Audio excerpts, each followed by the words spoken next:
အိမ်မှာမပြတ်နေချိန်မှာတိတ်ရှိမှာ EV ကားကြီးအားပြည့်နဲ့ရက်နေအောင်ကြည့်ပြီးတော့ဒီကားရဲ့မီကိုအိမ်မှာသုံးလို့ရရင်ကောင်းပါပဲလို့တွေးဘူးပါလားအခုဆိုရင်ဒါကစိတ်ကူးရင်စရာမဟုတ်တော့ပါဘူးဒီကားထဲမှာတူလောင်ထားတဲ့စွမ်းအင်တွေကိုအိမ်မှာပြန်ထုတ်သုံးဖို့အတွက်ဘာလို့ရမလဲဆိုတာညီမတို့ SCP ကနေပြောပြပေးတော့မှာဖြစ်ပါရဲ့ရှင်ဒီမှာဆိုရင်တော့အရေးကြီးတဲ့အချက်လေး၃ချက်တော့လိုရပေါ့နော်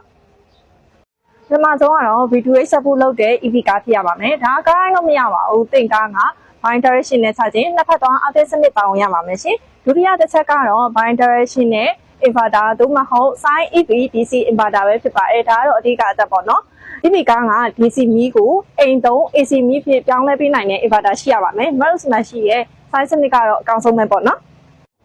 တတိယချက်ကတော့ smart switch နဲ့စနစ်တကျဝါတက်မှုပဲဖြစ်ပါရဲ့ရှင်ကားရဲ့မီးကိုအိမ်ထဲကိုပြန်သွင်းတဲ့အခါမှာအစိုးရမီးနဲ့ရောမသွားအောင်လျှက်စစ်အန်ရည်မဖြစ်အောင်လို့ကာကွယ်ပေးနိုင်တဲ့ smart switch နဲ့ breaker box တွေကိုစနစ်တကျတက်ဆင်ထားဖို့လိုအပ်ပါရဲ့ရှင်ဒီစနစ်ရှိအောင်နဲ့မီးလောက်ပြက်အဲကုန်းပွင့်မလား TV ကြည့်မလားစိတ်ပူစရာမလိုတော့ဘူးပေါ့တင်ကားထဲမှာရှိရဲ့တူလောင်ထားတဲ့စွမ်းအင်တွေကAR ပါဝါကြီးတစ်ခုပြောင်းလဲသွားမှာဖြစ်ပါတယ်ဒီလိုခင်မီရဲ့စနစ်ကိုတိတ်အိမ်မှာတက်ဆင်မယ်ဆိုလို့ရှိရင်ဘယ်လိုကားမျိုးဘယ်လို inverter မျိုးလိုအပ်မလဲဆိုတာကိုကျွန်တော်တို့ SCP မှာအခမဲ့စနစ်တိုင်းမျိုးလို့ရနေပါပြီနော်ဆက်သွယ်ရမယ့်ဖုန်းနံပါတ်လေးတွေကတော့3993939339935333ကိုတစ်ထား3994332863ပဲဖြစ်ပါရဲ့ရှင်